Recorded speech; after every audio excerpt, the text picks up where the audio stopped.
आखिर हमने गरीब आदमियों के लिए 1000 किलोमीटर की यात्रा मुफ्त कर दी है। कुल मिलाकर के भारतीय जनता पार्टी 3 प्रदेशों में क्लियर कट मेजोरिटी की तरफ आगे बढ़ गई है। हमने बीपीएल इसकी सीमा 1,80,000 रुपया कर दी है। बाकी प्रदेशों में तो आज भी 1,20,000 है। हमने अपने यहाँ ओल्ड एज पेंशन 3,000 रुपया मासिक ये देने की बात कही है और तो किसी ने नहीं की है। आखिर हमारा गठबंधन कोई चुनाव से पहले तो नहीं था, आवश्यकता पड़ी थी तो हमने चुनाव के बाद गठबंधन किया था। डिप्टी कमिश्नर इसके नोडल होते हैं, इसलिए ये जो थोथा आरोप है इसको मैं नकारता हूँ। ये अलग अलग प्रदेशों की अलग अलग योजनाएं होती हैं। कुछ योजनाएं उनकी अच्छी हैं, हम अडॉप्ट करेंगे, हमारी अच्छी योजनाएं वो अडॉप्ट करेंगे। इस आयुष्मान का 1080 करोड़ रुपया हम जो है अस्पतालों को रिइंबर्स कर चुके हैं। सबसे पहले तो आपके माध्यम से तो जो 4 प्रदेशों के अभी विधानसभाओं के रिजल्ट्स इस समय आ रहे हैं, कुछ सीटों के रिजल्ट कंप्लीट हो गए, कुछ के अभी ट्रेंड्स प्राप्त हुए हैं। कुल मिलाकर के भारतीय जनता पार्टी 3 प्रदेशों में क्लियर कट मेजोरिटी की तरफ आगे बढ़ गई है और तेलंगाना में भी जहां हमारी एक सीट है वहां 8-9 सीटों पर हम आगे बढ़ रहे हैं। मैं आशा करता हूं कि डबल डिजिट वहां भी होने की संभावना है। तो इस प्रकार से 3 राज्य जिसमें मध्य प्रदेश इस समय 230 में से 160 सीटों पर लीड है और निश्चित रूप से ये लगभग 70% का आंकड़ा छूने जा रही है। ऐसे ही राजस्थान में 199 सीटों पर चुनाव हुआ था, जिसमें 114 सीट पर और भारतीय जनता पार्टी इस समय लीड कर रही है, जो लगभग 57% है। इसी प्रकार छत्तीसगढ़ में भी 90 सीटों पर चुनाव हुए हैं, जिसमें 60% पूरा 60% ही बनता है, उस पर इस समय लीड मिल रही है। और जैसे मैंने बताया कि तेलंगाना में मात्र हमारी एक सीट थी, जिसमें हम 10 गुना एक प्रकार से अपनी सीटों को कर रहे हैं। बहुत बड़ा जंप हमको वहां भी मिला है। मैं आपके माध्यम से इन 4 प्रदेशों की जनता को बहुत बहुत बधाई देता हूं और भारतीय जनता पार्टी के जो कार्यकर्ता हैं, जो रूट लेवल पर जिन्होंने काम करके इन सब प्रदेशों में सरकार लाने का जो काम किया है, उनको भी बहुत बहुत बधाई और शुभकामना देता हूं। आशा करता हूं कि जो कांग्रेस के लोग भी कहा करते रहे हैं लगातार, उनकी एक बात को मैं बड़ा करता हूं कि इन चुनाव का बहुत बड़ा इम्पैक्ट 2024 के चुनाव में आएगा। मैं उनकी इस बात को भी बड़ा करता हूं। निश्चित रूप से चाहे लोकसभा के चुनाव हो और चाहे हरियाणा के चुनाव हो 2024 के, इसका इम्पैक्ट निश्चित रूप से आएगा। इन चुनाव के पीछे कई कारण गिनाए जा सकते हैं, लेकिन मुख्य रूप से केंद्र सरकार की योजनाएं और जो प्रदेश सरकार की उपलब्धियां, जहां हमारी सरकारें हैं, जहां सरकारें नहीं हैं, वहां भी जो विजन दिया है प्रदेश की टीम ने अपने मैनिफेस्टो के माध्यम से, उन सब के ऊपर जनता का एक भरोसा ये बड़ा है। क्योंकि केवल नारे लगाने से ये कभी भी जनता के गले नहीं उतरता, बल्कि delivery of services root level पर कैसे होता है, उससे जनता के ऊपर एक असर जाता है।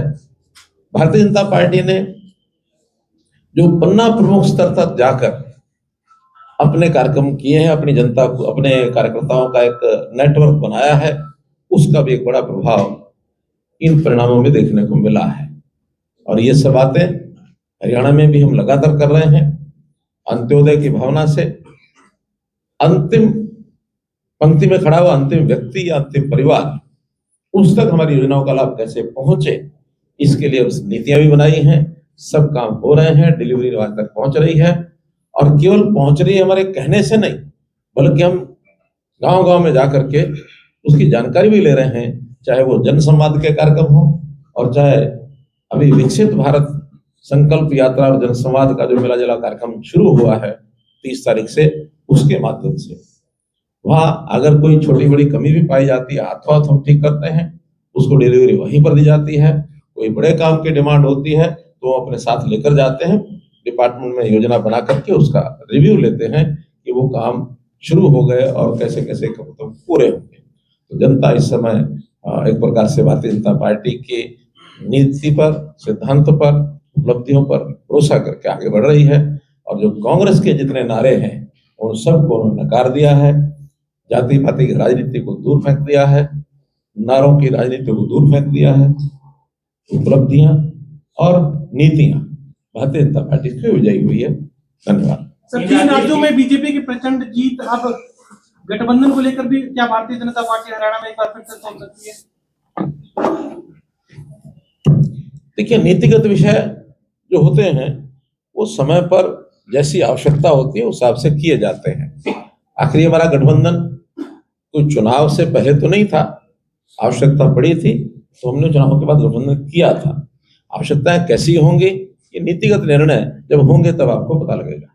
रणनीति में कोई बदलाव होगा? हरियाणा की रणनीति में कोई बदलाव होगा? रणनीति वही होती है जो समय पर बताई जाए, पहले बताई नहीं जा सकती। इस प्रकार से ये परिणाम आया सर, तो ऐसा माना जा, ऐसी चर्चाएं चल रही है कि लोकसभा के साथ ही विधानसभा के भी चुनाव हो सकता है, ऐसा कुछ है सर, या समय पर ही करवाने की तैयारी?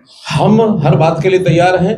जैसे देश भर में एक मुहिम चलाई गई है कि चुनाव सब एक समय पर हो जाएं, लेकिन चूंकि एक बड़ा कार्यक्रम है, इसमें लोकसभा और उसमें पीपल्स रिप्रेजेंटेटिव एक्ट जो होता है उसमें परिवर्तन करना, चुनाव आयोग के साथ बातचीत करना, तब तो सारे देश में संभव होता है। लेकिन हमारा चुनाव चूंकि नजदीक है, इसलिए अगर केंद्रीय नेतृत्व और चुनाव आयोग एक साथ कराएंगे तो हम तैयार हैं।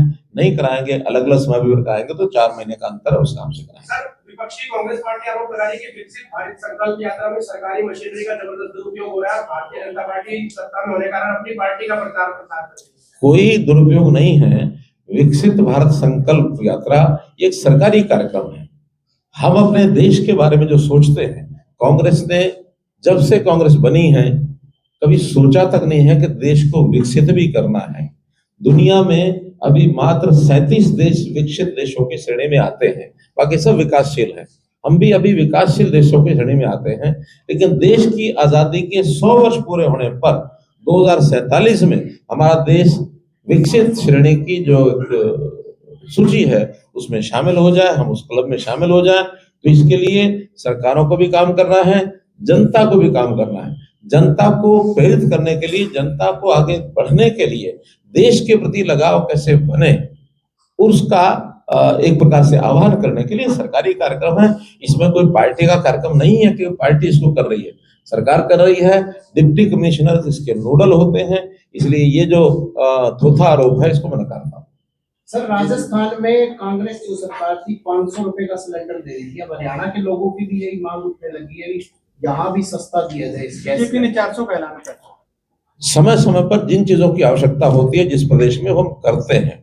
ऐसा नहीं है कि सब प्रदेशी की योजनाएं एक साथ होती हैं।